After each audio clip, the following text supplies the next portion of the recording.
This audio's on. Yeah, I'm just monitoring this. Yeah. Pops up, because Daniel can probably. Zoom, so. I'm guessing. Yeah. Hi, Erica. Crazy. Well, technically, you still too. Right.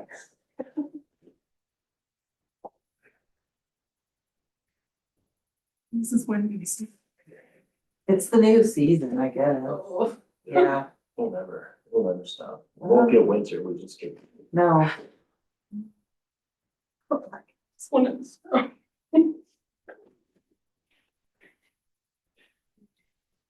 Mountain books, player band. So people have like insanely good handwriting, like this tiny little block print. Wow. Look at the computer font.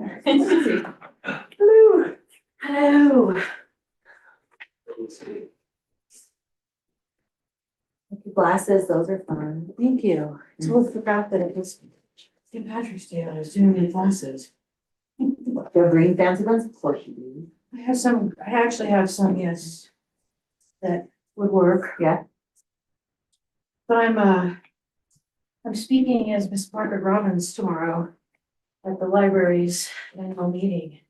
And so I was working on that because she's circa 1905-ish. I forgot entirely.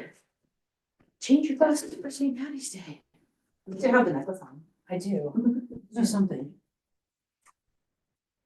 And you are fully in uniform. So Patty, I talked to Patty and she would be interested in staying on. She said, she would also be happy to, oh, I have an email I have not sent you to. About the Saving Places conference. That would be the one. Fantastic. And she said she would be happy to be an alternate member and allow one of our alternates to come on to the committee. Well, that was gonna be a topic of discussion in just a minute here. Oh, good. Once we get moving.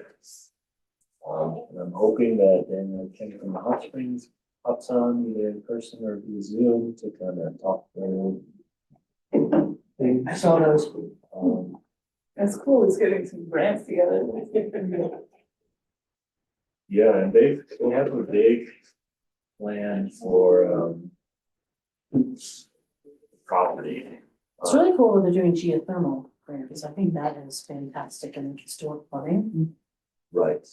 Yeah, but yeah, they're looking to add, outdoor pools and things like that, so. Recognized. I recognize it. Which might be really important something, but it's good to get Just in that so meeting so we can talk Here, I about it, could just get her remind for them. being a Yeah. fellow contractor. Mr. Property and these, These are the things Long that time. us do. Yeah. Really bad. Where did we put it in the phone? Everybody's we know where all those, I guess. yeah, exactly. Wow. They wanna move the cabins to the top of that hill. Oh, that would be cool. And then, in the interim, Is Michael on as well? Yeah. I did not hear that he would not be in attendance, but. Okay, well, I just know Patty's not here because she's in, Jeffco somewhere. Well, officially Patty is off, is off yes. at the moment. But I think we have four. Forum. Shannon has to be sworn in, and then should be our fourth, but we have three with Erica serving as a regular meeting for member for tonight and possibly I'm not one taking an there. alternate. Um, I'm not promoted. There's nothing to vote on. Oh, wait. maybe Minutes. there's. Hey, And the chair, most vice important chair. thing.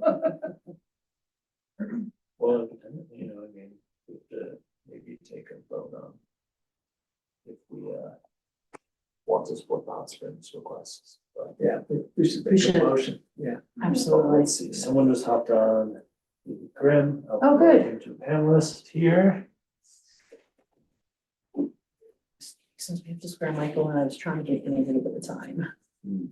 Could get like 1 more minute. Well, we could also amend the agenda to move like his swearing in until like the end. Okay, And then if he's able to make it later, he just wouldn't, I guess, officially have a vote. motion. Just make it like number 12A or something. Well, no, like 11A or something. Or even like. However you wanted to number. it. 9B. Yeah, there we go.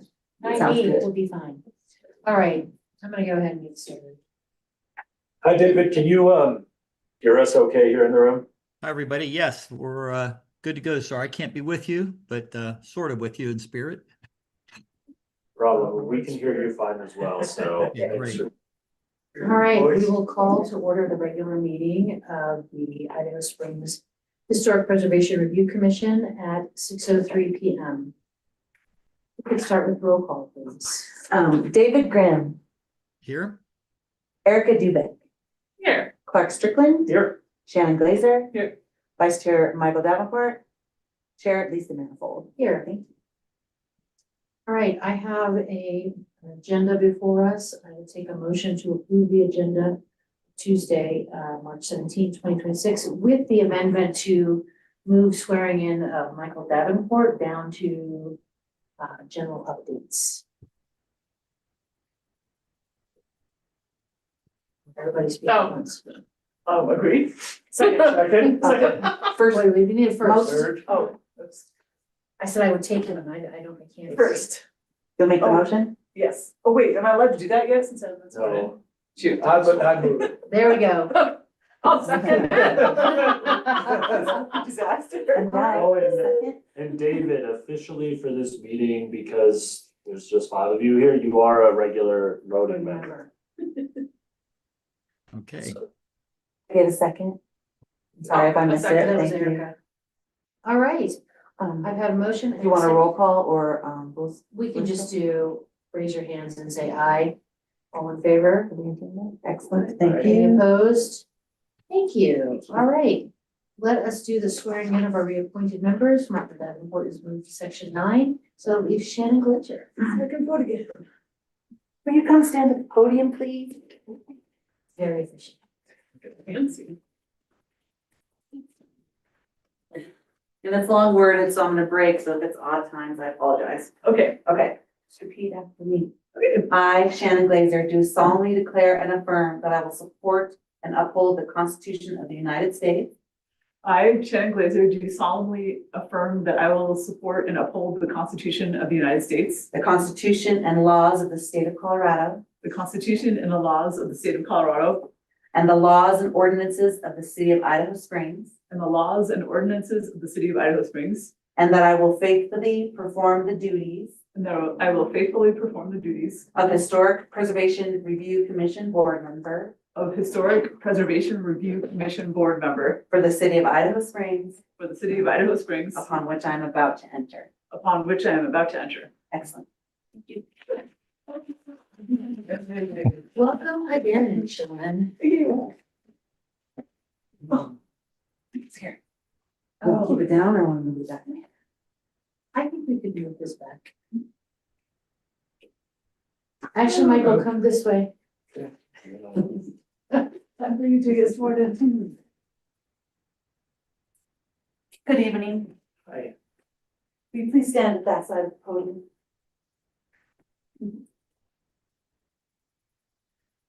We're gonna swear you in. Are you ready? Please raise your right hand and just repeat after me. I, Michael Davenport, I, Michael Davenport, do solemnly declare and affirm do solemnly swear and affirm that I will support and uphold that I will support and uphold the Constitution of the United States, the Constitution of the United States, the Constitution and laws of the state of Colorado, the Constitution and laws of the state of Colorado, and the laws and ordinances of the city of Idaho Springs, and the laws and ordinances of the city of Idaho Springs, and that I will faithfully perform the duties and will faithfully perform the duties of Historic Preservation Review Commission Board Member of Historic Preservation Review Board Member for the city of Idaho Springs, for the city of Idaho Springs, upon which I am about to enter. upon which I am about to enter. Excellent, thank you.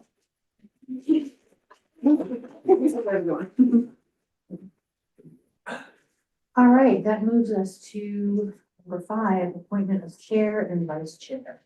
Do you have anything you wanted to say? I'd like to ask, before we get into this, typically when we have, so officially we have an open seat on the regular boards. Because Patty as of now, has not submitted a new letter of interest to be on the commission. So my question would be, are we interested in promoting one of our two alternates to regular member? And if so, Erica was an alternate first. So typically what we've done for other boards is just promote the person with seniority.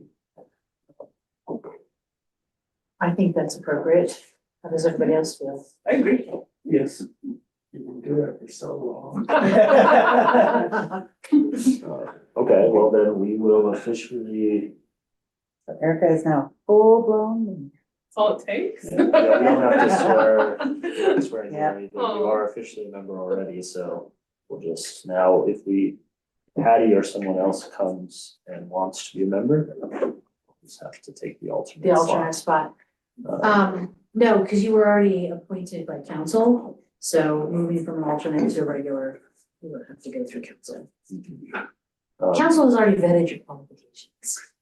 Yes. So anyway, that, I thought it was worth clarifying that now, because now for chair and vice chair, we have a fifth eligible person to be a chair or vice chair. Well, I will open the discussions and say, I am happy to step down. I think I have told all of you this, I had 3 goals as chair. I think we've hit 2.2 of them. And the third goal is just a long-term goal, and I'm okay with that, I feel pretty good, so I am totally good with somebody else driving the ship if they would like to. Don't everybody rush to the front. Anyone? Bueller? You. Exactly. You're of course able to be chair still. I realize that, but I am all about like, we're all equal. Some of us are more equal than others at this table, so. Eric, would you like to be chair? No, I don't. Okay, no, that's fine. Shannon, Clark, Michael, Not tonight. I need it for a couple more years. But Thank you. I mentioned before, I would be okay on interim basis, but I think it should be someone who lives in Idaho Springs or at least lives in the county. Because I think that looks better to the public than having someone who lives 40 miles away. no, I agree with you and I appreciate that, but you've worked with the city before, so. It's not like you're not familiar with the city. Right.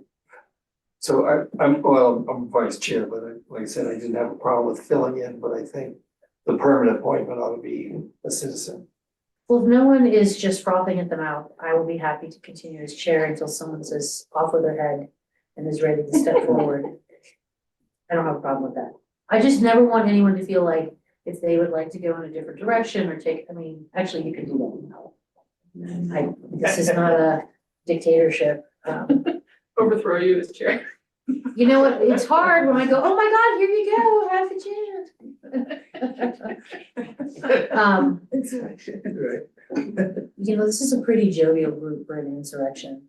I will continue then as chair, or how do we feel about Michael as vice chair, unless Michael doesn't want it, or someone would like to step up? I'll do vice chair. How do you feel about that, Michael? If you want someone. I think that's good. So Michael is willing to step back, Erica's willing to step up, I would accept a motion for Erica as vice chair. Second. So moved in second, all right, any other discussion about this? she's really qualified. I know you've done a lot of this with historic preservation and stuff, so definitely learn from you and we'd like to learn more.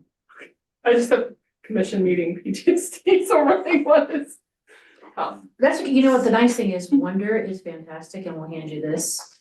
Well, Anything that you have to speak about, she knows us well. but you're always here, so I know, I have no life. it's the safe choice. Any other discussion?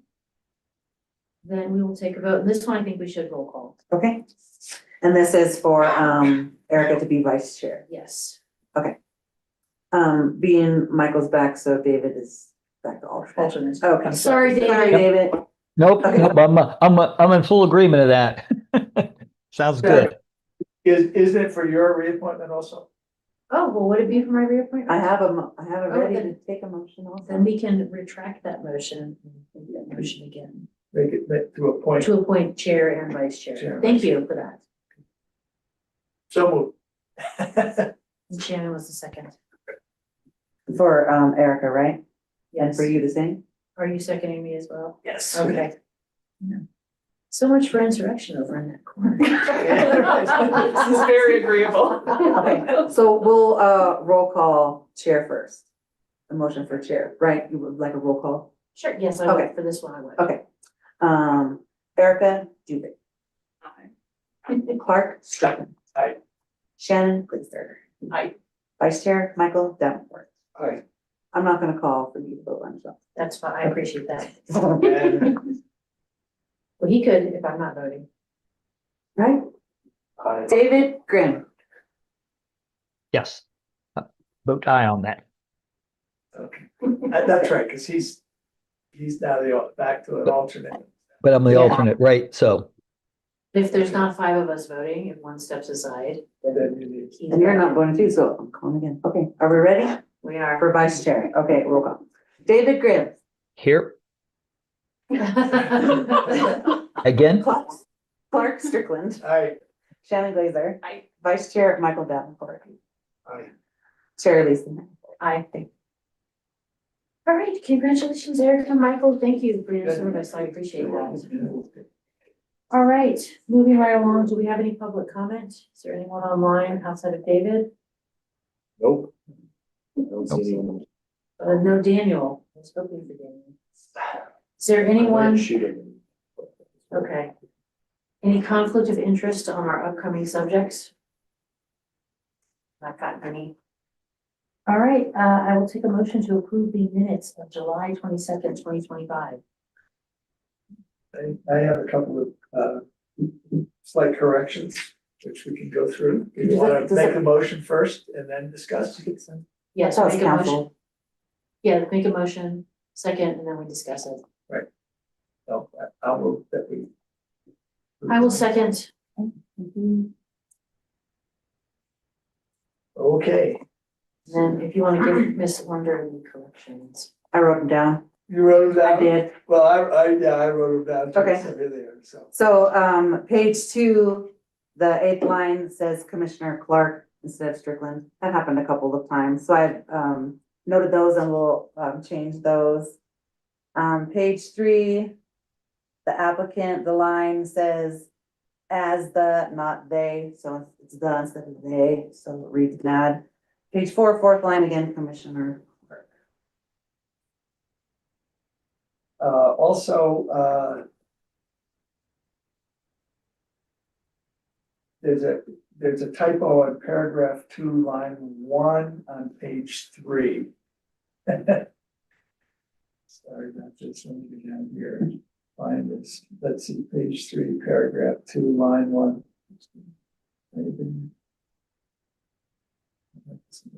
It's something that it's a the and not a they. There's a they that's in here somewhere. Page 3, applicant. I think it's under commission discussion, second paragraph here, it says Vice Chair Davenport asked if the double doors in the basement is a building code requirement as they weigh they. Right, okay, that was As the, instead of as the way they were drawn. as the way they Yeah, were. yeah. That's right, yeah.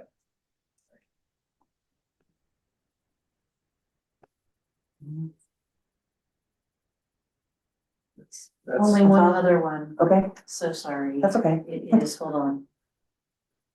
In science, searing in is swearing in, alternate member. And Oh, yeah. Mr. Grimm on the second page has 2 M's, that's all. Okay. Yep. And what has been? Council appointed Mr. Grimm to this position in the July 14th, 2025 meeting. There's only one. He's Got just- it. Thank you. Are there any other corrections?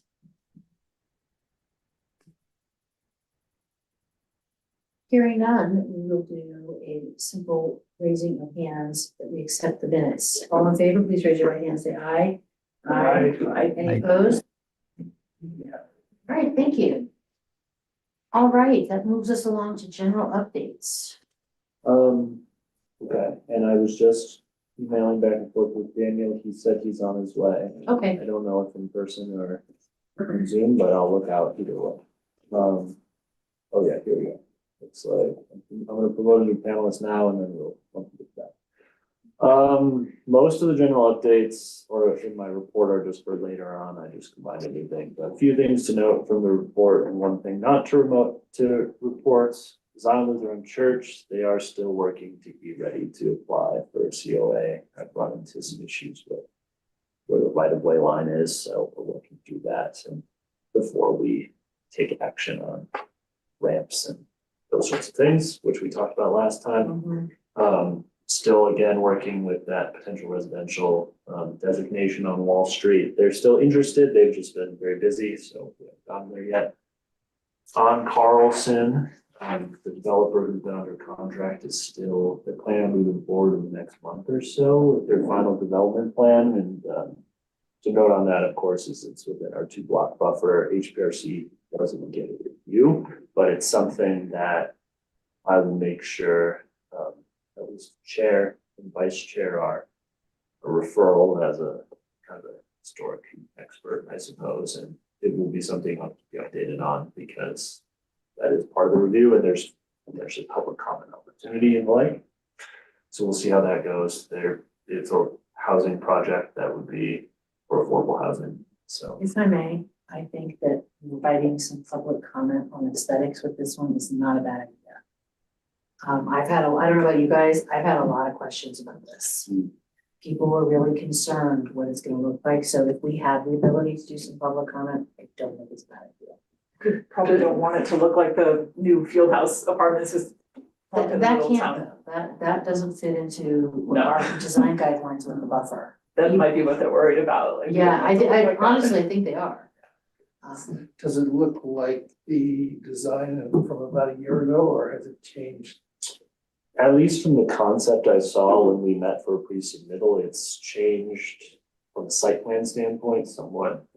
As much as I can say somewhat drastically about an 1.5 acre property, it has changed quite significantly. I haven't seen any architectural renderings though, since they haven't formally submitted. We met for pre-submittal and they're working to put the architecture stuff together in their studies and the like, so we shall see. Do you know if they're looking at more than one? I know you and I have talked about more than one sort of design, or are we focused in one direction? My guess is they will move forward with just a single. I mean, they're required to just, you can't. Planning Commission Council couldn't approve multiple designs for one project, so essentially they have to lock themselves in at least for the review for one or the other sort of design. Which could be subject to change in the future, I suppose, but at least for now, it'll be just one thing for council and planning commission to review. But yeah, I think this will be quite a topic of that interests people in town, and it definitely has a historic focus since it's in the buffer zone, so. So anyway, once we have an official submittal, I'll kind of send out, hey, here's a link to things so that if anyone does have public comments. Can I also ask that you send it to, not just to the chair and the vice chair, but the whole commission? Sure, yeah, absolutely. Thank you. Okay, and the last thing I wanted to mention, and it is relevant to, somewhat relevant to the hot springs, is the city also submitted a letter of interest for historic fund grants. Might not be for the April submittal, it might be the next one, but for the coach, or the engine rehabilitation. I put in just a letter of interest, which doesn't commit us to applying, but we want to get feedback on that submittal, so hopefully get back and move forward with getting that rehabilitated. Isn't necessarily HPRC related, but it's a historic site, so. Well, we won't get the coach back until we can approve some kind, until the city approves some kind of structure for it. Mhm. They're not gonna hand that back to us.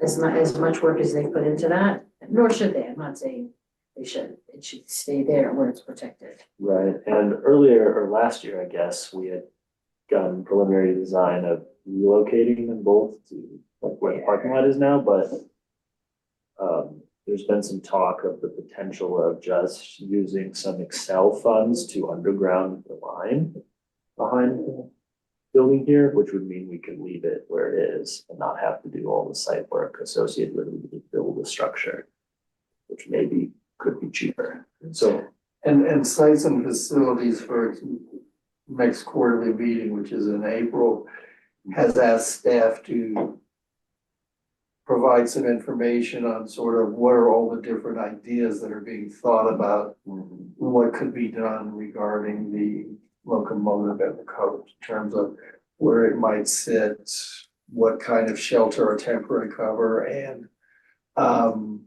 sort of the various factors that go with it in terms of cost, timing, and so forth. Is that really within sites and facilities scope though? Well, they're responsible for having a program for the maintenance of all city-owned facilities. And those are two of probably the most significant city facilities. So at some point, it's something they would wind up having to look at. So there, obviously, like a lot of people in town, the committee is interested in knowing what's being thought about at an early stage. Because there are different ideas like move it, don't move it, temporary cover, permanent cover, those types of things. You just get a clearer picture as to what's going on. Well, the last thing that the city council got was a $1.1 million estimate on moving it. I mean, I personally love the idea of moving it. I actually think that makes more sense with the parking lot and our neighbors, because this is a nightmare. If we just had a straight line and we weren't two parking lots fighting, I think that'd be good. But I don't know, I mean, I would love to see like a different design that maybe would cost $1 million. Well, and that's probably how that discussion got started. The amount of cost that's going to be involved and. Again, that's a city council decision. Right, but this is asking for information about what's going on for things that they're going to have, or we're going to have to be developing a maintenance plan for. There's no maintenance plan to be had though until something's actually decided. Well, I think the idea is that, for example, just moving it is going to create different types of long-term costs. Or having a temporary structure, temporary cover versus a permanent cover, those will have different long-term maintenance costs. Which city council has to decide on. Mhm. I would say in general, every member of the sites and facilities, this is more curiosity than anything than being like, we get to decide ultimately where it goes. We've been talking about when is the train getting back? How can we make, what sort of maintenance is needed on the coach, et cetera, et cetera. They're not gonna let that go for, that, they're not gonna. Right, and so there's been a lot of, I think, interest in how do we get updated plans that, that have options. I'm trying to break out, I lost the spreadsheet, I might have to talk to the Haynes, Andy probably has it somewhere, but how much of that 1.1 million was just the structure versus all of the site work that goes into moving it, because you'd have to relocate the parking lot, relocate a bunch of utilities, relocate the creek trail, your creek trail alignment, do more parking over there, et cetera. And like, if you just do the structure, it might only be $500,000.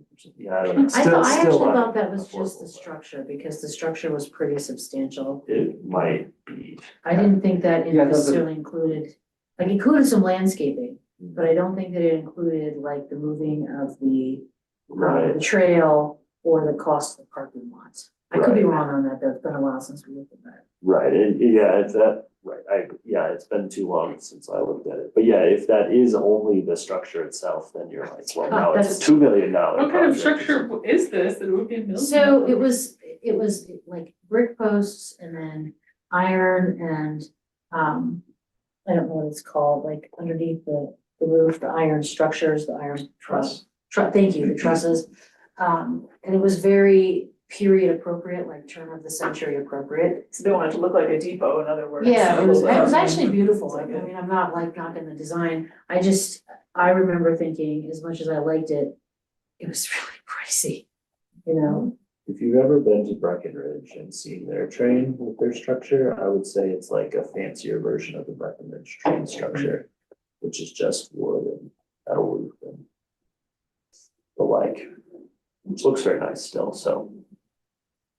Anyway, I think it's, we haven't made much progress as far as city staff is concerned on putting together alternatives, but I was thinking potentially because we eventually get parking structure, and now this is total aside to HPRC, but if we can eventually move forward with the structure, you need to underground a few blocks of the rear power lines anyway, so perhaps we start by undergrounding the line between the two poles here, and then you no longer have to deal with power line issues for a structure here. That may happen sooner than later with some of the things that I'm hearing from Excel.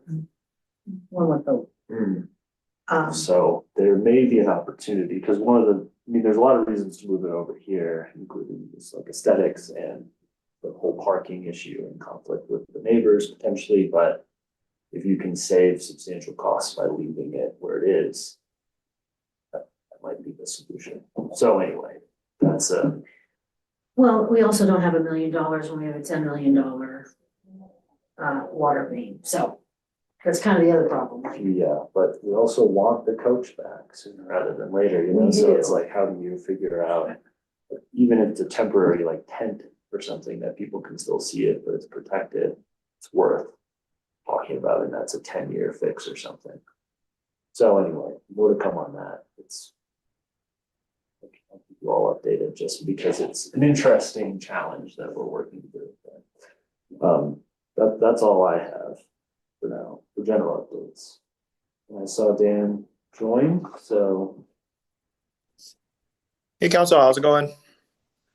Hi, Dan. Hi, going long time.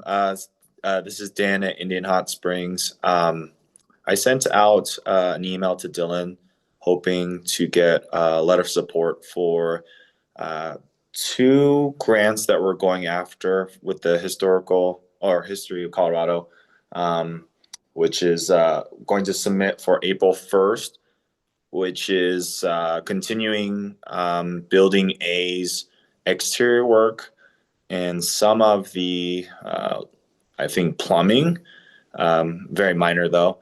And then the second, we're going after a mini grant that we are really aiming to get, which will help overall on the geothermal feasibility study.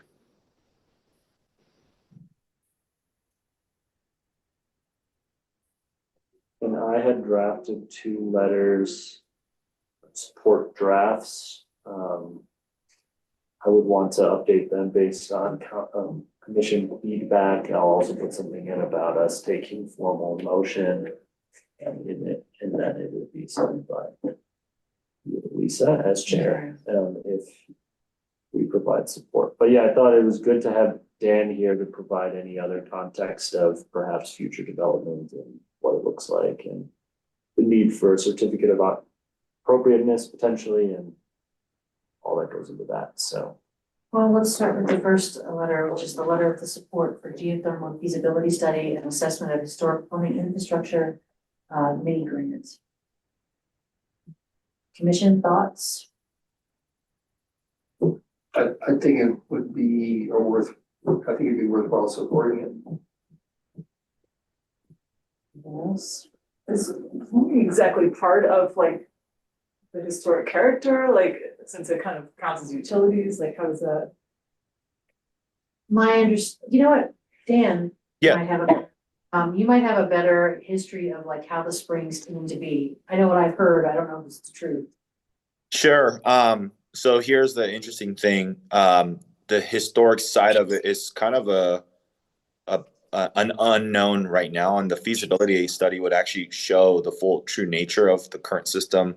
The the production, what things we can do for the future.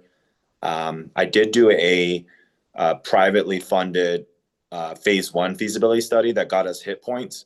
And this second one is actually in moving forward with the Colorado State Energy Office and their geothermal grant.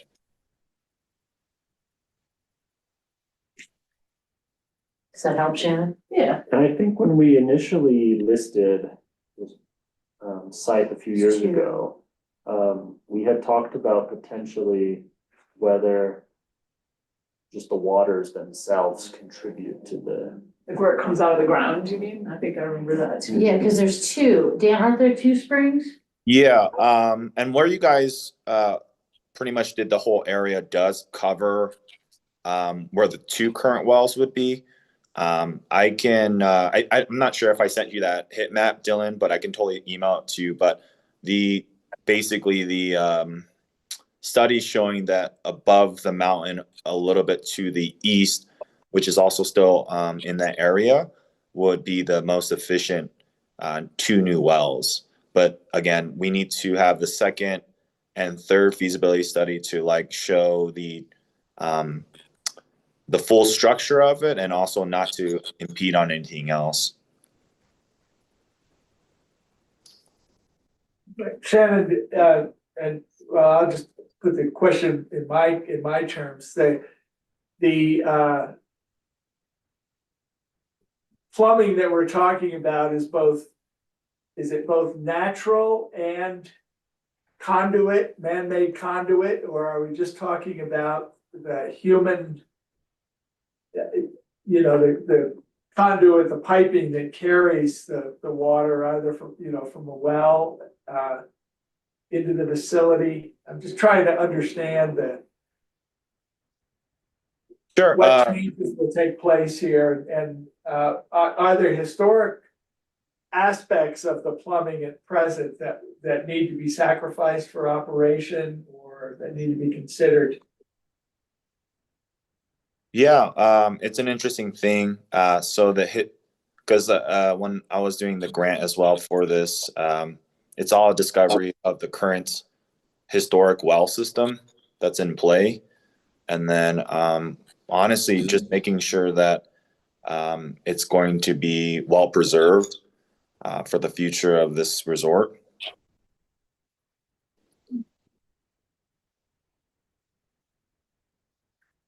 So are you also looking to do 2 new wells? Is that what I heard you say, Dan? Yeah, so on the I understand on the, I guess to also answer, the 2 new wells I understand won't be in part of the historic grant because that's a new thing. We're just trying to discover the current system and what it produces and what the new wells will help produce for the historic side. And then after that, that would be privately funded for the 2 new wells.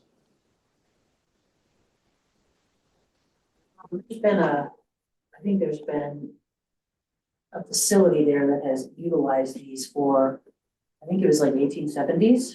That when it started? I think it says in the letter, or maybe it says in the second letter.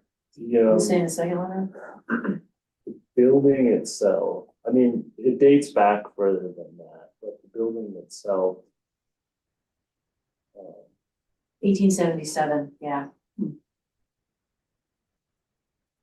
So there is some plumbing and some parts of the hot spring system that date back to this 1877 to 1920s period.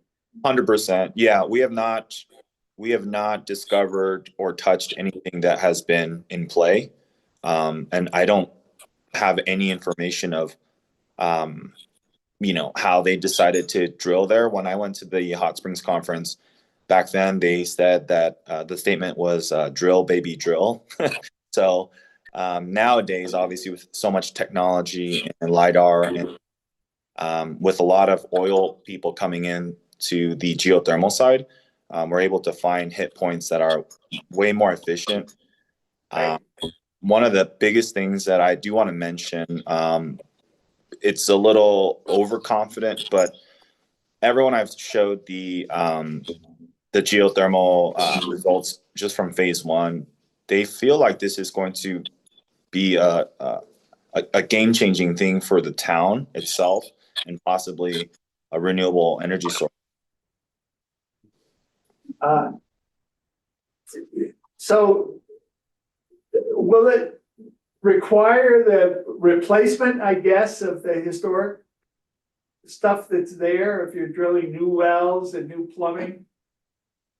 Yeah, currently, that would be the findings of the current one, the historic side of it.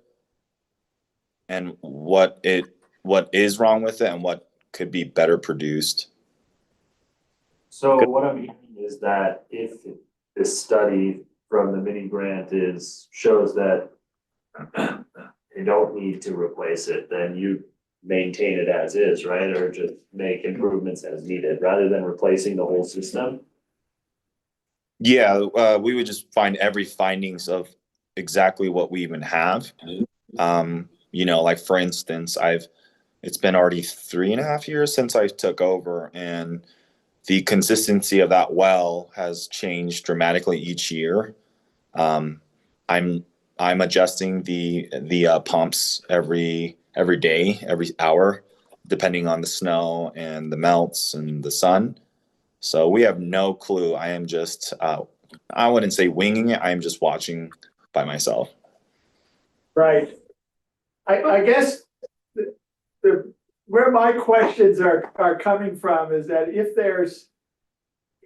if you're studying the geothermal part of this and how it works, I just wonder whether the historic fabric, the historic nature of the spring, the way it's been utilized since the 1870s, whether that's included in the thinking so that whatever decision you make about how to go forward takes into account what the effects will be on what is part of the historic site there. That's all, the historic portion of it. Yeah, I totally understand. The good news was also when we brought up where the current wells are and where they're situated, it would not impede on anything historic. I feel like we're getting into the weeds a little bit, because it's just a letter of support for doing a study. Like, no, that's not for doing any work, and we're just talking about a bunch of hypotheticals, because the study hasn't been done. And I agreed. The reason I'm talking about it though is that if the study is to lead to physical changes to the site, that one of the values to be considered is the historic nature of the plumbing at the historic hot spring there, the way it works. But it's a state historical fund grant, so it's gonna have to take that into account.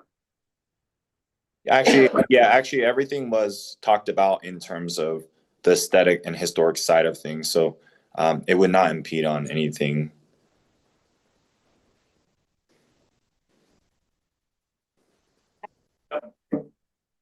Does that help? That helps. Okay. And to be honest, the piping, I mean, I love historic stuff, but the piping of what they've used previously is not something that we want to consider to reuse.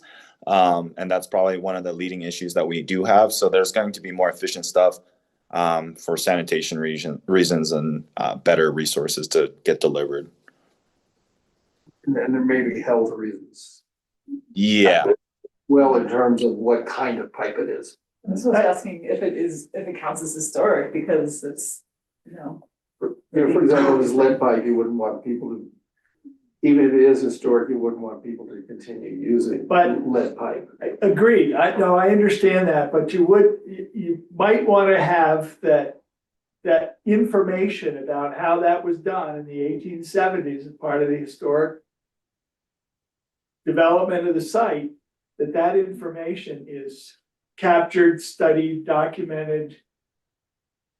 Preserved. Preserved, that information is preserved, yeah, exactly. well, that's a good point we hope your application includes the fact that this study is going to document the existing conditions, even if they have to change for health sanitation reasons. Right. Or that might be in a subsequent phase that deals with the preparation of plans. Or the actual, if this is an investigation, then at the next stage, it also might be what's referred to as recordation. what was found. Okay, anything else? Do we feel we're, we can discuss, like, yes or no on support this? Yes. Yes? Okay. I think because this is just a letter of support, I would take a simple yes or no. Can we support the letter of support for the, not the general grant, for the geothermal feasibility study? Mike? Yes. Yes. Yes. Erica? Yeah. Yes. Okay. All right, on to the second letter. Oh, Yeah, go ahead. no, No, Nope. are you sure? Yep. Okay, not trying to cut anybody off. Nope. Like to keep my head. Nope. Nope. This is, now we're gonna talk about the letter of support for continued preservation and improvements for the Indian Hot Springs competitive general grant application. Commission, questions for Dan? How much is being sought? So I am trying to go fast and most I can. So the grant is a 250 match on both ends. So 250 by us and 250 by the historic. The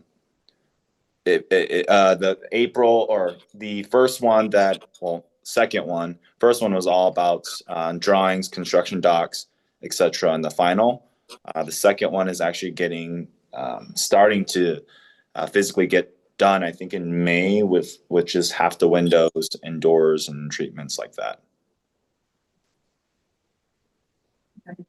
Is this, are you also gonna be looking at what to do with your roof?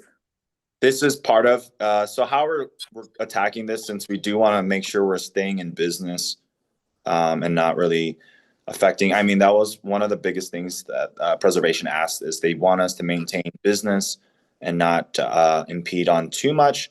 So we decided to stick on A, which is building A, which is the south side, and that would be part of this grant, would be part of the roof of A. Anyone else?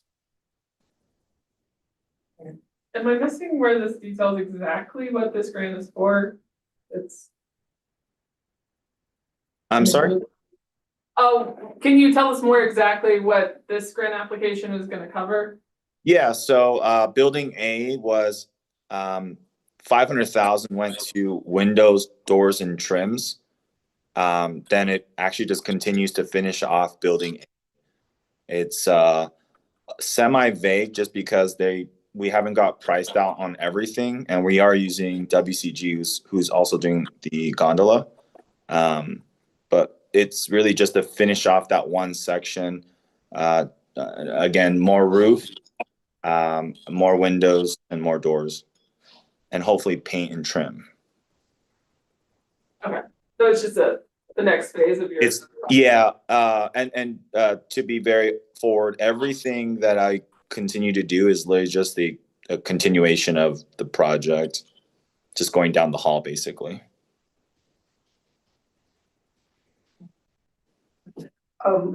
Just mentioned I think you mentioned about actually doing work related to this application in May.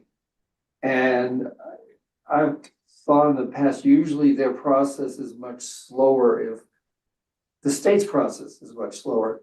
If at this point it's requesting a grant or submitting a letter for it, just so it's not a surprise, but I think usually their process takes much longer to get the money. And normally they say you can't count any construction costs, that any work that you do before they authorize the money. I'm sorry, I might have miscommunicated. I'm getting my January, December grant has been approved, and that work is getting done in May. The April 1st grant is submitting for the continuation of that. So we're just trying to continue and attack. That answers my question. Anyone else? Okay, if there are no other questions, then I would take a yes or no vote as to whether or not we want to sign a letter and offer support for this grant as well. Erica? Yes. Yes. Yes.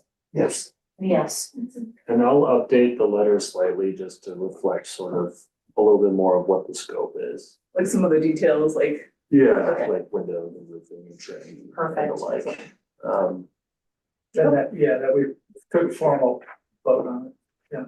okay, then that puts us into, I'll sign those as when you get that to me. Yes, perhaps we can print these tonight and sign it before you leave. I can sign it before I leave. Good, there was a nice load of cars in the parking lot there today at the Springs. Yeah, thank you guys so much, and I really appreciate everything. Sorry it was a little somewhat vague, but it did take a while because we kind of moved around this April 1st grant to try to reapply, and finally that we have a direction. The geothermal feasibility study was really the one that was kind of the head scratcher for a lot of people, so we got a better game plan now. Well, the legend is that somebody sold those mining claims to somebody, like, so they're like, oh, it's all it's doing is, producing water. We don't need the water, it's not gold, and they sold it. And then the person that they sold it to, I wanna say this is in the 1870s, said, wow, you know what, we could like totally build a pool or, do something more resort oriented. Because he bought it for nothing from the people that were just here for gold. I don't know if that's true, that's just what I have heard. I also heard that they used to call it the Radium Springs. Yes. Until they realized that's not a good word. Use it. like, it's so healthy for you, the radium. Right. Yeah, those pictures are good. I always wanted to bring them up, but I felt the same thing. And the springs themselves are one of the few connections to the Native American period. Yes. So that in itself makes it important. Okay, so moving on to, thank you, Dan, for being Thank here. you guys, everyone. Have a great day. Moving on to old business. One.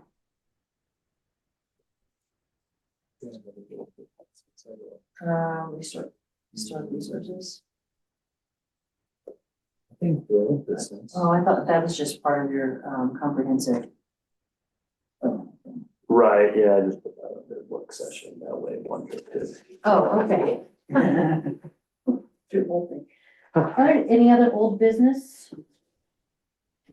Nothing that I have that's besides the work session topic. Okay, Or, you haven't heard anything else about Wall Street? I know you said with America. No, I reached out to them as I was prepping for this meeting and they were like, just really busy, we haven't had time to do the research we want to do, but we're still interested and want to move forward and all of that, so. I saw she bought like another food truck, so she's gotta be super busy. Yeah, I It's across also- the street from my house, and she definitely mentioned, it's like, oh, I'm at HPRC and everything, and she's like, oh, we're still interested, we're really super busy, so that I think is a lot of it. I do think too, I talked to some of the officers at the Elks, and for me, if we were interested in creating a historic district, they would be amenable to that. They don't have any objections. So. Hey, if we can get more people to, like, so if she does that, that's two right there. And one of them isn't on the national register. So. Oh, girl. I told them to write it, they're like, eh. I told them too. So that's all I have with that. All right, then I will take a motion to adjourn the regular meeting so that we can move into the work session at 6:51. So move. Do you have a second? Second. All in favor, please raise your right hand. Any opposed? All right, meeting adjourned, 6:51. I'm gonna move into the work session. Thank you, everyone. It's a pleasure. A wonderful evening. See you next time.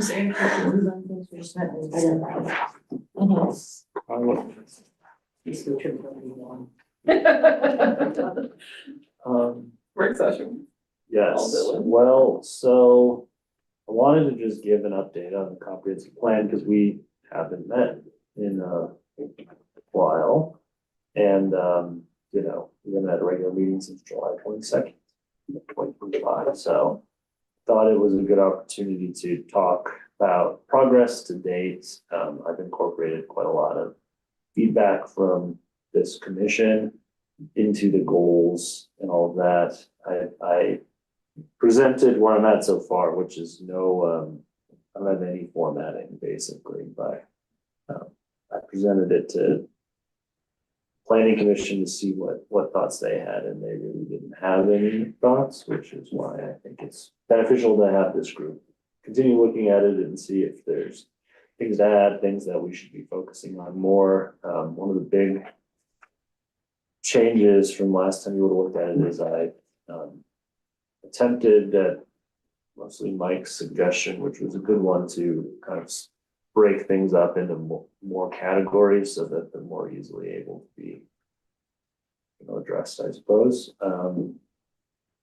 And so I thought it was a good opportunity to talk about comprehensive plan and get some more feedback, but then also just for this work session, if there's anything else that we've been talking about over the last few months that we wanted to touch on again, it could be a good time to redirect me back towards those items. Yes. When do you have to be done with the plan? Well, I mean, Whatever you. my goal is to have it done by mid to late summer, and originally I had hoped to have it done sooner, but like we're not working with a grant or anything, so it sort of is not a super hard deadline, but you also don't want things to go out of date again. Like I'm probably gonna have to pull all the numbers on some of the stats for demographics again, especially with like the field house opening soon. And things like that. Don't worry, no one can report it. Just gonna say that I hope everyone appreciates the fact that you're doing this in-house. That's Well, a huge savings. yeah, I was, we had budgeted like $50,000 and I'd say we're at about 2% of that or something. It was like not including staff time, of course, but like from the start, I had framed this as just an update rather than like a rewrite, because a lot of the data is already good. A lot of the goals have been achieved, but a lot of them are sort of these just ongoing goals. So I've tried to make it a lot more implementable things rather than like continue to, I mean, some of them are still in here, like continue to work with the historical society to preserve, protect, and improve the historic resources of the community. It's like, that's a goal that will be there forever. So I'll try to make it more specific, but it's a long-winded way answer, but also I've talked to like 6 other communities in the last year and they all had consultants and they're all like basically rewriting them themselves anyway. So they were kind of like, the only reason we value, the only thing the consultants were good through, and this is not to say that consultants are bad, but they were like, the consultants helped a lot with outreach and engagement, but when it came to actually writing, See you later. we're still just rewriting it all ourselves. And often they do a lot of the graphics. Right.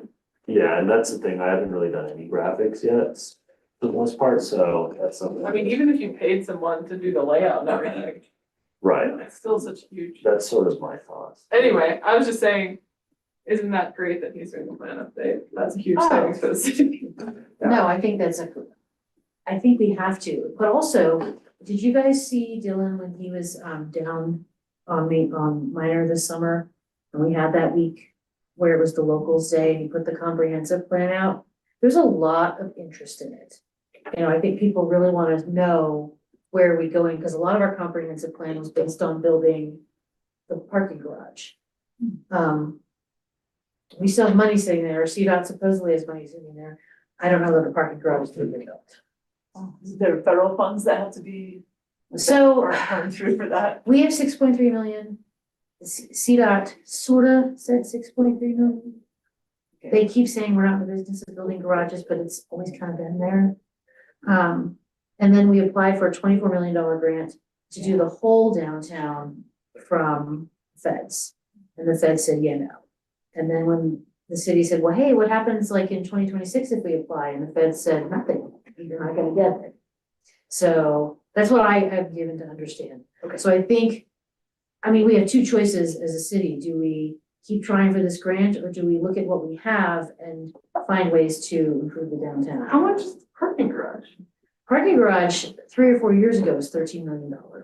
Yeah, I think they're saying that to do the parking garage would be about 15 to 17. Oh, geez, it's Something gone like up. I'd say give or take. There, interestingly, for anyone who wants to attend the meeting on Monday, city council, that's a work session item. Is the mobility hub and downtown improvements, so you'll be there, I I will. presume, but if anyone else who wants to. hop Well, the on. mobility hub though was like part of my impression, part of the, like us getting funds for the garage was that we were also supporting what CDOT wanted with the mobility hub. Right, there's 6.3 million is tied to the like mobility hub transit improvements, which they're still. They're still in Negotiating grant agreement and all of that for that at the moment, it's just parking structure, even with our $6 million match. Is out of reach, so anyway, there's other improvements, again, they're gonna kind of go over more like, this is where we're at on Monday evening. And to your point about the that summer event, I'm actually co-hosting an event tomorrow with the rec district at the rec district to talk about parks and recreation. Sort of late, but What time is it? all day, like 11 to 8. Like, we're gonna be there for taco night. We're gonna be there like throughout the day to just try to get people as they come in. The rec Miss district. Margaret Robbins tomorrow, dang it. Well, yeah, the rec district hasn't updated their master plan since like 2009 or 11. So I was like talking to their director. It's like, hey, do you have any feedback on this section? And they're like, why don't we just host an event? And then we'll talk to like the 150 people who come in every day for taco night. So I'm still doing outreach, even though I'm mostly writing things at this point. I think the outreach was good, and I watched a lot of the people that were there, and like, they're interested in how we're going to change the downtown. I don't know that everybody was thrilled with the idea of the comprehensive plan had we gotten the federal funding. It's about, I don't know, 60-40, I thought. I think people are. I can't speak for every resident, but a lot of my neighbors who aren't like business owners are not as concerned about parking as some other people are, I think, in the downtown area. You know, it's like, I live on Wall Street on the east end, so like, as long as the mountain bikers and the people who are riding the gondola don't park in front of my house, so I have to walk 300 yards up the street, like, we're all right, because like, that's what my neighbors have mostly said, but everyone who's a business owner, it's like, it's. Well, my neighbor, I don't know, like, I think we're both on, West End. My neighbors are concerned about not only the apartments, but what happens on the gondola and just, we're just looking for some kind of parking. Right, well, in the, to the credit of that development team, which again is this is an aside of HPRC, but they are looking actively on ways to increase parking associated with that project. Because I think everyone knows that if it's even close to as successful as they want it to be, that we already sort of had some parking issues with just mountain bikers who were willing to ride uphill. You know, now that tourism plus riders, it just kind of doubles the potential impact, but they are bringing online 160-ish parking spaces in the spring, and will eventually have their parking structure there as well. Yes, and the east and this board repairs. Yes, I've noticed that for the cribs. Yes, that was supposed to be done in 6. It's just a small side. Sorry, I gotta stop. Anyway, given all No, of it's that, the goal, like, I think the big takeaway I've had from all the outreach is that people care deeply about the history. They may or may not care about like becoming part of the historic district necessarily, because they're concerned about the costs associated with it and like, oh, I'm losing my ability to like do whatever I want with my house. But they care deeply about the historic character of town in general and are willing to make that a key priority moving forward. Which means I think we have the ability to start convincing people of the benefits of designating districts, as we've talked about now for, since I came on board really. Well, it's not, it's, I mean, got one second, it's not you have to convince people that there's actually something to this. Right, and a lot of work has been done, we have the survey plan, and, a lot of that has not been implemented yet. Pretty much all of it has not yet been implemented, so that's a key goal that I think we need to have for the next however long it takes. So, Just as a observation, Georgetown, they've got their historic properties that they take care of, but under Ron Neely, there was a lot of organizing for preservation, community-based preservation activity in Georgetown. I think that level of that has decreased since his passing. There is not a preservation organization that has as the primary focus Idaho Springs, right? There's the Historical Society, which has got these amazing collection of fascinating All kinds things. of things. They do, but they're not, it's not about, it's in general about community preservation, but it's not about historic preservation the way historic preservationists think of it. And there's no county organization that does that. So, and it's not really appropriate for a city commission to be doing that either, to do the organizing and advocacy of that, to support it, yes, but not to lead it. So there's a kind of a vacuum, it seems to me here. Well, I have it wrong, and this is first No, impression for me. I mean, I don't disagree, but I also think not that it's too late, but it's kind of too late for Idaho Springs to have like a separate organization to support it, just because people are not people are like into historic preservation in the way that they're gonna come to the meeting and be like, yes, this is important to me. But are they gonna donate any money? No. Are they gonna? Right. We might get some people to volunteer to do stuff, but we're never gonna be able to do what they were able to do in Georgetown 20, 30 years ago. Yeah, and that was then, and it was in, that level of effort was not sustainable. It required spark plugs. Former Ron Neely and some of the leadership people. I also think I see pushback from that. Like, I personally have no huge issue with how Georgetown did it. I think it was great and they saved a lot that may not have been saved 20, 30 years ago. But I see pushback from people who are living there that, you can't do this or you can't do that. And I think that is what you see fear, like the fear here. We don't want to be like Georgetown. Like, Right, yeah, I mean, the joke in Georgetown is, oh God, there was a pothole there 100 years ago, so you can't fill your pothole in. I know, but I've heard that a bajillion times. I just think like how many replacement windows are on Georgetown, like bad ones. And they're acting like, oh, it's so strict. I'm like, I don't know, I don't think it is. yeah. But it's, a citizen-based, advocacy group that pushes historic preservation, the idea of historic preservation. The city commission doing that doesn't have credibility. We're the ones who have to sit here and approve these things. So we're never going to be seen as, entirely on the side of the property. We're on the side of the historic property. So anyway, I just wonder whether there's a way to move it. Also, have that. Whether there's some way to organize that, whatever interest there is in that to push, to be an advocacy.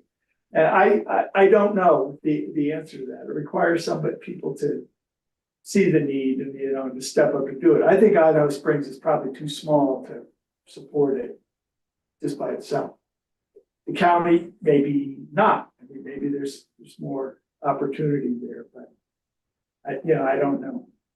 Anyway, just a thought is that I think that if there were that force, that would really, I think, help move historic preservation and would push the city commission to do more to enact things.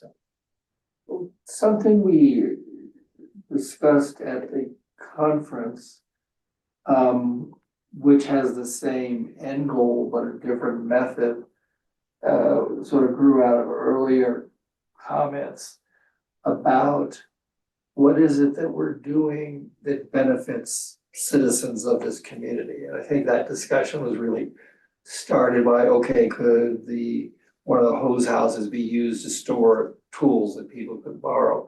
But the little bit that we talked about at the conference was the idea, okay, could we be doing something that would be voluntary in terms of citizens, not required? That would basically say, okay, here's something that's useful to you. And the idea that we talked about was, whether it's on the website or it's a brochure, to basically say, talking about, say, my house in terms of, if I want to know more about, if I'm an owner and I want to know more about the history of my house or the architectural character of it, how do I do that? And that may be just a simple pamphlet that sort of explains, here's how to get started, and if you want further information, here's where you could go. And one aspect of it is architectural character, in terms of what did my house look like, or what does this kind of house usually look like? Second one would be sort of the cultural history of your house, sort of, okay, who lived there before? What kind of jobs do they have? But basically, not the building side, but the people side. And the third thing was the idea of, there are programs like weatherization, where here's something you can do where you can get either free or cheap money to weatherize your house. In other words, caulking, insulation, maybe painting or whatever. But doing something to basically inform citizens in the town, okay, if you'd like more about your house and some things that maybe help you with your house, here's where you could start with this information. And here's where you could go if you want to look at it further. I like that. Because I'm giving this talk tomorrow about Margaret Robbins, and I had a little blurb about her, and I was like, well, this isn't gonna get me very far. But I went through all of the Colorado newspapers. There are like 9 pages with her listed in there. And just based on the mentions in the Idaho Springs and a couple of other Blue Creek newspapers, I know what she was into. So I think something like that, if we can show people that, but also Northwestern Council of Governments, they do a weatherization program, and I utilized them in my first house. And they were incredible without doing anything that harmed the historic or structural integrity of the house. Like, okay, that's not true. They did put a hole in it for the water heater. But I was like, I'll take that water heater and we'll manage the hole. Then they painted it, so I was like, great, fabulous. Wait, who was that? Northwestern Council of Governments, It's the counties in the northwest part of the state. but Yeah, they actually, technically, we're in Dr. Cog. I was gonna say, are we Dr. God? yeah, But Northwest Cog does certain things here. They also do the elevator program, like elevator inspections. And there are other kind of programs like the farmers, what used to be called Farmers Home Administration, it's now called something else. but things like that, like. Rural development. They figured out how to get sustainable insulation, not just, the pink stuff, down into my lath and plaster home without hurting the lath and plaster, which was fantastic.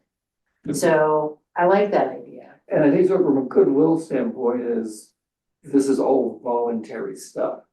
In other words, not telling anyone you have to do something, but it's sort of to maybe spur interest. That may be out there, is like, if there are some people who do want to know about the history of the house they're living in. This might move towards like finding that person who gets that spark. Yeah, I'm just, it's new kid in town, so I'm going around, I'm having some conversations with people and I want to have a conversation with the archivist at Georgetown. Oh, Christine county. Bradley, she's amazing. So, and the libraries are they resources? Could they be resources? Are they? If it, for example, the property owner who wants to do her house and wants to get it done, is there a quick and dirty, easy path, clear path to find out who lived there, find out where those property records are, find out, you know, but did it ever show up in the newspapers? Did it, you know, did that, it's in one of those little books up there on the shelf? And like in a brochure, it could be just, this is just the first step. In other words, here's some of the key points, and if you'd like to know more, here's where you could go to find more. Like, for example, just you mentioned, the list of, historic newspapers. Just knowing that that's there. It's, a And lot of it's- it's online, yeah. Yeah, a lot of it's online. There's a lot. There's some Sanborn maps too. That's how I know Margaret Robbins was part of the Ladies of the Maccabee. Ladies of the Maccabee area? Is it like the Lady Elks back in the day? This is- No, they were more for women's education. That's cool. And they were called Misa Hives. Misa, Mizzuh. I wonder, I mean, maybe one of you six knows. Would like a micro grant from the state historic fund potentially be an option for putting together like a really slick brochure or pamphlet like this? Well, I think there's two aspects. I think one is a pamphlet, and it would be great to do something that's slick, but it could also be done very cheaply if you want. Yeah. And the other aspect of it is, to what extent can stuff be put on the city's website? Right. Because that's sort of like, the pamphlet is like step one. Step two would be great if it was on the website where there's more information for the different things that people might be interested. But that's sort of, how much can that be done on the website? I can get anything on the website. I mean, I think if we wanted an embedded thing where you like went in and you like clicked on your property and then a whole, like all those resources came up, that might be beyond the capabilities of our. But you could put a PDF on the website. Well, yeah, like I could certainly put together, and I kind of like I have on our website, like something started where it's like, here's preservation how-to guides, you know, and it's like NPS standards and guides, National Trust for Historic Preservation tips and tools, like those sorts of things, and preservation resources and links, you know, National Park Service preservation briefs and bulletins and those sorts of And, things. and this would be sort of taking it to a next step of saying, okay, how do you research your house? Right. If there's a pamphlet with QR codes, that would be great. Yeah, we could definitely get all of that on the website very easily, like it has the capabilities of doing that. I would say that the bigger, I mean, it just takes time to do, and I'm not a preservation expert, so me getting all those links together, I would definitely, you know, like to Clark's point, a challenge of asking this board or commission to go that far is sort of beyond the established authority of this commission. Like, certainly I appreciate that you're all willing to do that because you've helped me quite a lot, because you have a lot of interest and expertise and background and all that. But strictly speaking, like, all this commission really needs to do is review applications for building permits and demolition permits. So like, I understand Clark's point of like, going beyond that, like this commission has sort of morphed into being much more, because there isn't this like other group that's really been leading it from a local or grassroots perspective. And that's my long way of saying, like, I can put all this stuff together, but I'll need some of that support to do it. And of anyone who's going to support that, it's people in this room. And so if I could instead, you know, say like, hey, let's get $5,000 through this micro grant, there's a $500 city match. Like, we'll hire someone to just put it all together in a very like user-friendly way that we can just get on the website. Like, that might be the sort of project that doesn't rely on you all to. But also it might also maintain proper scope. Because we have more, I have to take some blame for that. And I think the idea of going for grant, I think it's a good idea, but there is a lot of expertise around this table in terms of sort of I'll do. roughing it I out. have one of those written for another place, like it's Yeah, just, most of it's, you just change the links, but most of it's the same stuff. I do have to, I will say this, just as somebody who does not have the expertise that you all do, one of the things that was hard for me when I first started becoming interested in this was understanding, like, what are the Department of Interior, you know, what is the National Park Service? How is that important to me? Like, I think maybe if one thing you could do is maybe give a talk, if people are interested about learning about that, because I think that is intimidating to people. As somebody who does not have the educational background that you all do, you know, the professional expertise, I had to teach myself that, but I was very motivated to do so. I think, how do we make this less scary for people? Because Yeah. most people are like me. Information, yeah, and you can't refer people to the county archives because they don't really want people to go there at all, which I found out. well, and as like That's exactly what I'm kind of talking about, I guess. If you know, if you want to encourage somebody to go there and so what, Yeah, you want to do what? So what you're Yeah. saying is we need to get on the board for the historical society.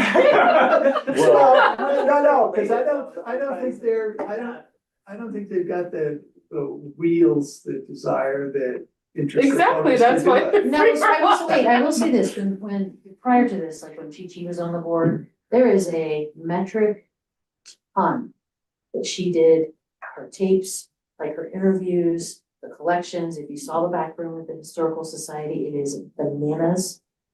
How much crap they have, like, but it's good stuff, it's not just crap. Yeah. I'm talking the county Oh. one in Georgetown, not the historical Oh. society here in town. But this is Historical Society could actually be a driving force, it's just there. well, and a lot of it is just, I was talking to Clark earlier, like it's not organized in a particularly beneficial way, and a lot of things aren't digitized, and that's true of City Hall and our records as well, you know, like, what if there's a fire here tomorrow? It's 100 years of some data, so we're working to start digitizing a lot of the stuff that's here. That probably needs to be done over there as well. Dan is working on it, but it is slow going, I mean, he's really working hard on It's it. basically just him, pretty much. Yeah, it's pretty much him, he's the. Very only one. daunting. The county has been doing a good job of putting things available online, like a lot of, in the work that I do, zoning and subdivision, there's a lot of documents that you can now go directly, you actually don't even have to call someone. You can directly order the document.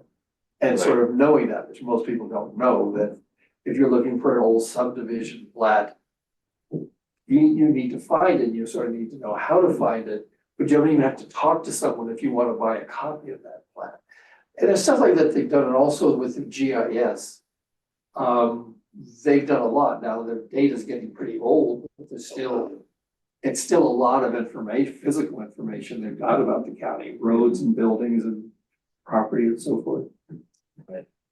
Yeah, I think there's a lot of tools available, it's just compiling all of them in a way that helps people. So it would be easy, I know, Yeah, but you can get so far without ever going anywhere. sure, Just between like DPL's Western History photos, there's so many of Idaho Springs. right, Already, you can sit at home and but click then, through and. like, that's the other thing, is like, how many people are wanting to just like go through a bunch of photos that I don't know? Like, I've spent basically a whole day going through it and was like, well, I'm not like not doing this in a targeted enough way for it to really be you spending 8 hours, you know? Can you search that photo by keywords, like, are they? You can, but I always just look at all Idaho Springs photos. I'd say like, even if 10 citizens wanted to do that, that would be significant. We could do like a basic one and just see, are you able to see how many hits the document's getting on the website? The hardest is even telling people there's a website.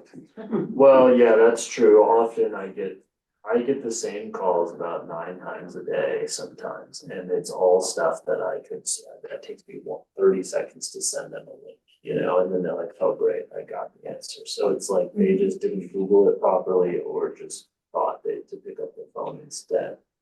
So it's But I- fine. So who didn't want to talk to you about?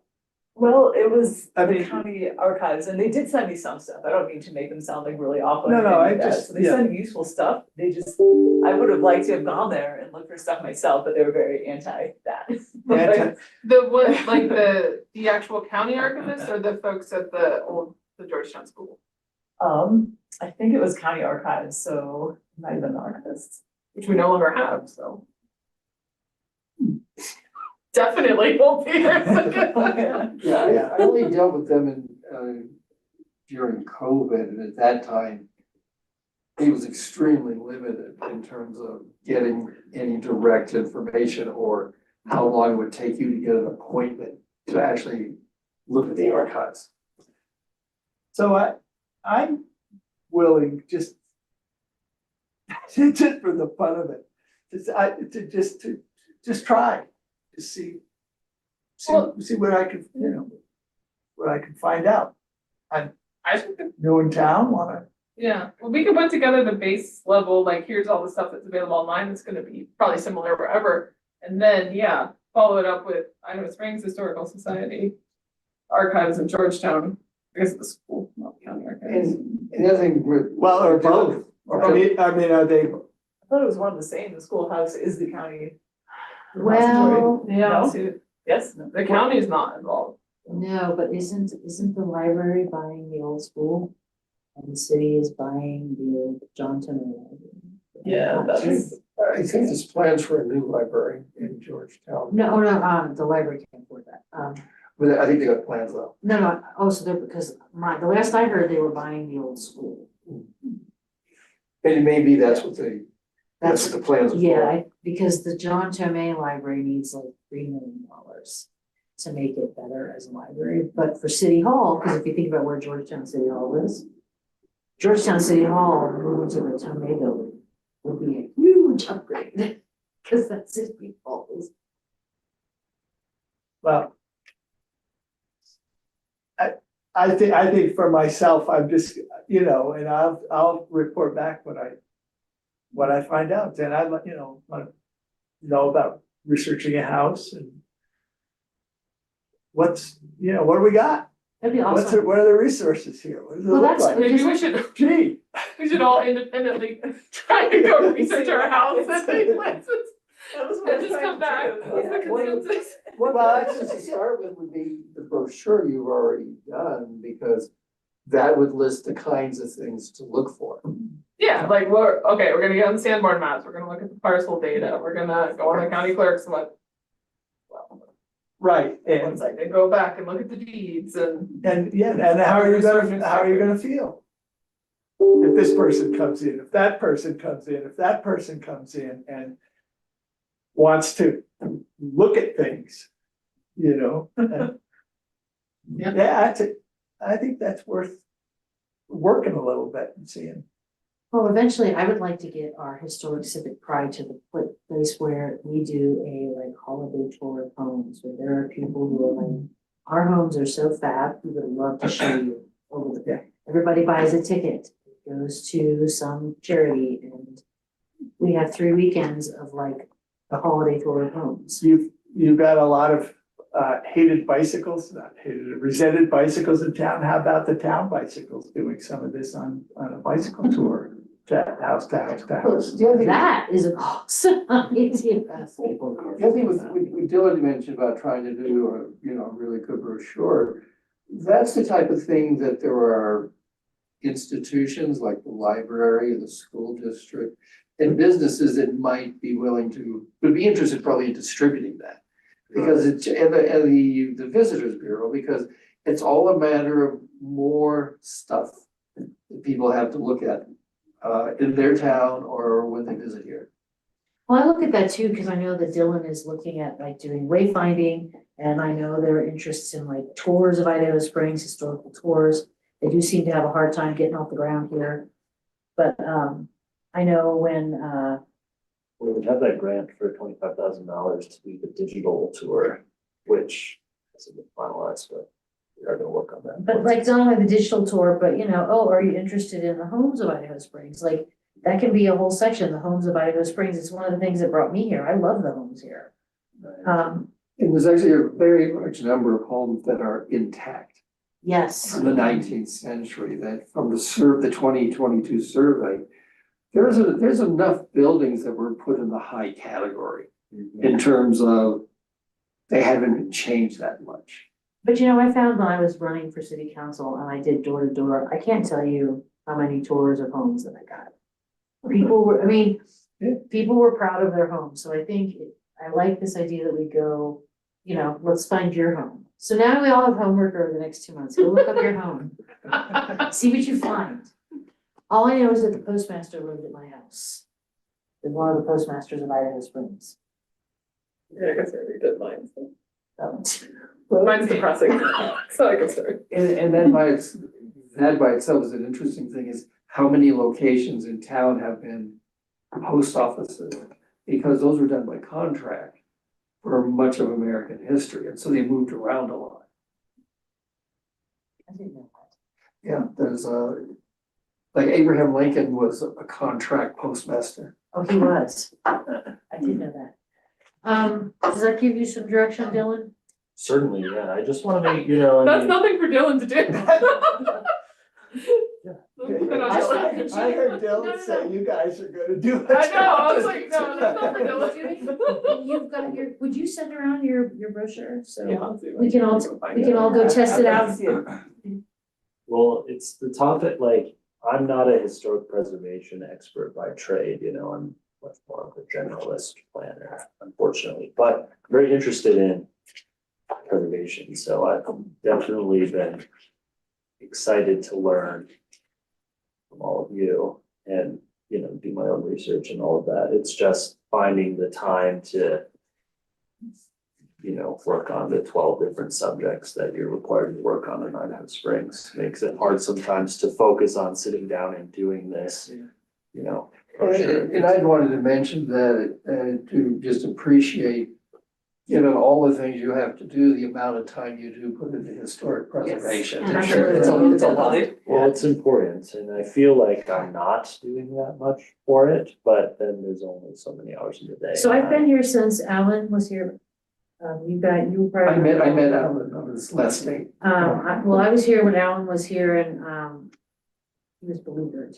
And then I saw our planners after that, and I like your approach to how you're looking at this. And the fact that you've gone out during locals days and engaged people, nobody else did that.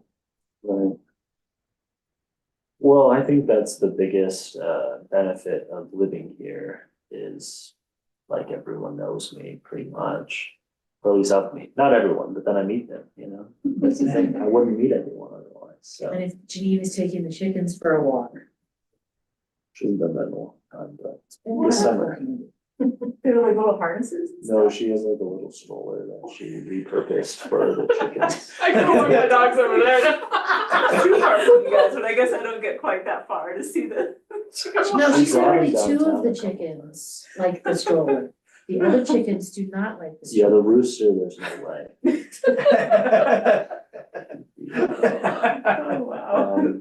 All right, well, anyway, obviously, we're gonna continue working on it. I'm happy to end this meeting now unless folks want to keep talking. No, I think that's good. Did we give you the feedback you wanted on the plan? My comment would be, like, if there's anything you want to talk about on the plan now, great. Otherwise, I'm always happy to just chat individually or take comments and keep working on it. It'll still be a couple of months. I've got a couple of suggestions and things here that are, you know, just for you, but one piece that the commission might do, HPRC might do, is be willing, maybe to talk to groups like the realtors. I don't know if contractors ever get together.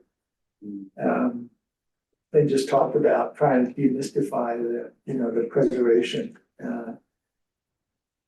That would be good. I know people that bought a building downtown, you know, in the downtown area. It's a historic building. It's designated district. they didn't know. Yeah, The realtor never told them. And I was like, shouldn't happen. what? And they were like, yeah, we didn't know until after we had signed the dotted line and checks had crossed the table that this was a nationally designated building in a district. And I was like, what? Yeah, didn't we discuss this, that we needed to record something with the county so that that came out with the title search? Yes. When I was in Telluride, we actually did an annual lunch for realtors and contractors as a way to draw them in. Oh, that's a good idea. They got a sandwich lunch. If there was an association, the realtors can get credit because they have to do that. They have to do continuing education. I think. Oh, yeah, I at used to least teach that. Yeah, right. Yeah, I know, I've done that At too. least one of the adults right now, Nicole Lemers, has been very interested in historic preservation and like keeping the charm of neighborhoods and things. So I bet if I talked to her, she might be interested in like getting a group of people together and. She also works with economic development, so she might have a broader True. reach, you Yeah, know, yeah, more realtors in the county. and I can talk to Lindsay from Economic Development Corporation as well and get out like lists. So that would be a good topic for later in the spring or summer, once we put together a little bit more as far as like information to hand out to people. Yeah. I was just thinking, I think we wanna make a goal that we have our ducks in a row as far as resources for people whenever Carlson gets demolished, because people are gonna freak out then. I mean, they're already freaking out a little bit about the Once it's apartments, like real. but and, once the building is visceral, gone, like, I think it's gonna, Yeah, one that's of, gonna be our opportunity to. OMG. one of the biggest spurs in historic preservation was when Pennsylvania Station was torn down. I mean, actually, you could say that much of the historic preservation movement came out of the demolition of Pennsylvania Station in New York City. Was the law there, for sure. Because it basically got Same everyone thing all here. upset, and that played a role in that not happening to Grand Central Station. Well, and I have seen more interest in it, maybe not in the best way, but just more interest since the football field went away. And I was like, y'all know that's like a lumpy field of tailings, right? Like, they piled tailings there. Yeah, but I think at least my take from people in town is not like, is it actually historic or have a certain integrity? It's what it means to them. That, in well, their it was heart. because you could walk to a football game. Because, Yeah, it's moving the football field miles away was a right, big part of the issue. well, then that was not a decision of the city, like that's the, unfortunate thing for those developers is like, they're doing a project that's not a bad project, in my opinion. But because people had such a strong connection to what that used to be, like these guys already were fighting the losing battle from the start, whether you appreciate what it looks like or what it is or not. All I'm gonna say is it all came from the school board. Oh, Well, and I feel similarly in some ways about Carlson Elementary, like there's been a lot of, like people have come to meetings and been like, well, this should be potentially listed. And then other people are like, well, no, because it's clearly out of our period of significance and it's not enough, there's like so much back and forth. But the thing that makes it historic to people who are upset about it potentially being demolished is they went to that school and their kids went to that school and their grandkids did, and like they've always known it to be there, and change is really hard, whether it's look, historic. the city knocked down that beautiful initial high school building. We'll just put a picture of that up. You know, and the normal building, like, that was the trade building that they built next to it. It was beautiful, and we let that one go. But yeah, it's like you see a project like potentially Carlson happen in Denver, well, here, but there's just so many buildings and so many historic districts, people don't bat an eye, but we don't have that many properties or structures, so each one matters more. To save the gym of each Carlson. person. The brick pattern in the gym is really beautiful. Well, I mean, they have a long road ahead of them either way. The Y-Tech funding round is in August, and so everything that happened between now and August. Isn't that when they're supposed to close? Yeah, I think they're extending that, but I mean, this is hearsay at this point. But regardless, He did admit in the meeting that he didn't really consider historic tax rates. Right, yeah, I've always curious, I'm doing this affordable housing, like, certificate program at the moment through University of Denver, and I've asked everyone, pretty much everyone else is like a housing person, or like a housing advocate or something related to housing. There's only like 2 answers. But I'm like, could historic preservation tax credits work for these affordable housing to like close the gap, or like, how do you do like adaptive reuse for housing, or like what's the thoughts of this? And everyone's like, why would we bother doing that? Is kind of the sentiment I've gotten. It's kind of, from a dollar standpoint, it looks small compared to Lydic. I think that's part of the reason. Right, I've dealt But with you could do developers before. both. you could, You can do both. yeah, They could build a new building and keep. well, It's possible. That's right, you could pile and. well, it's like the one project that is a good example, I think, is that Johnson and Wales project, that campus down in Denver, I like. do know it very They well. like I was talking, we did a tour as part of this class, and they did get some historic tax credits because they preserved certain buildings and certain facades and things like that, and so like it does work, but that's such a big, because it's a college campus. So one of the things on the side of historic preservation tax credits is that even with the LIDIC, it still is difficult to make that type of project work financially. Right, well, that was the point they made, was like, yeah, the max we could get while repurposing this building is like 25 units or something, and we needed to be double that pencil. Yeah. You know, But he so- hadn't considered building an additional building there.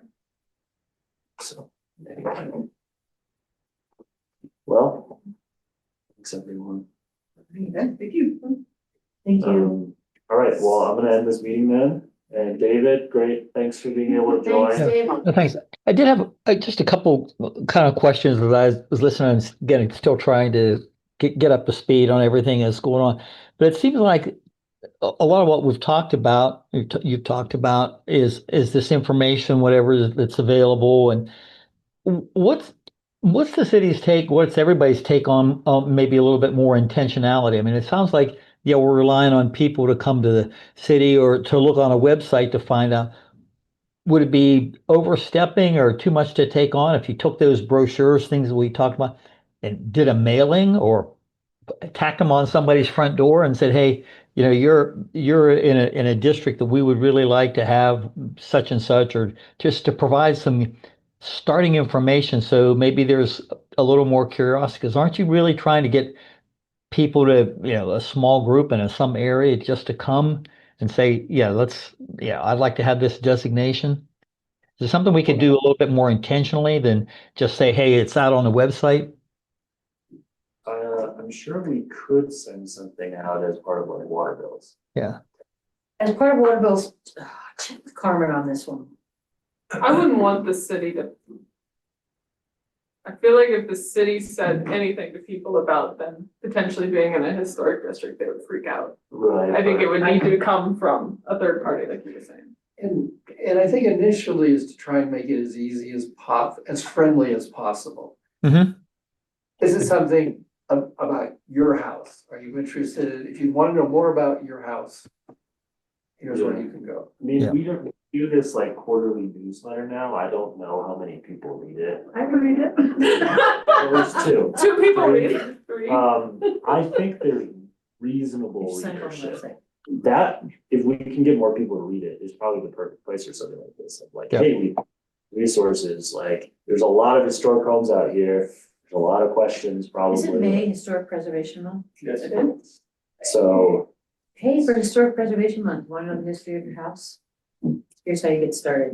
I'm sure the library would look at those. Oh, and the library School history. loves it. And by the way, the library is very good about this because they have been very successful in helping us with our parking program, which is a blister on the foot of the city for 10 years. And they are making it easier and making people understand how easy this is and how to navigate the parking. Well, I'm willing, Burling's Fest is every year in May as well, which is that dog-centric event. I'm willing to host a tent that's May is historic preservation. I will volunteer and host with you. And have have information. I can bring some old windows that don't have lead paint on them. So, I'm willing to sit out there and with dogs and talk to people. I mean, it's gonna be mostly non-locals, I would guess, for an event like that, but. Still be nice. Yeah, but locals enjoyed it enough. I think, I like the idea of us, I mean, because from a scope standpoint, I like the idea of us as, yes, we sit on the city commission, and if you come to us and you're just, like, we talk to you about it, but we're also big, huge fans of historical present, like, we love it.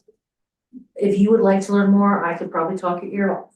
I'd be happy to. Let me help you enjoy your house, and, and the history of your house and how your house was built.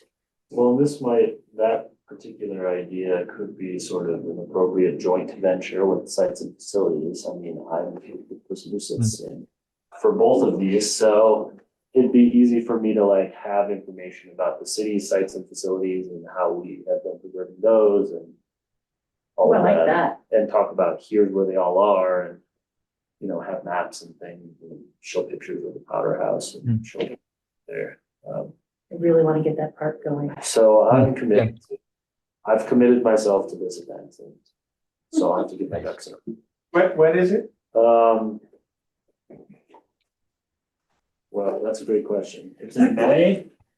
It's no. Let's see, Berlin Fest.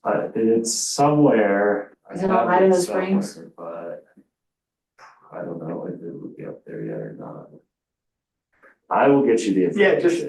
It's I think like the first or maybe second week of May on a Saturday.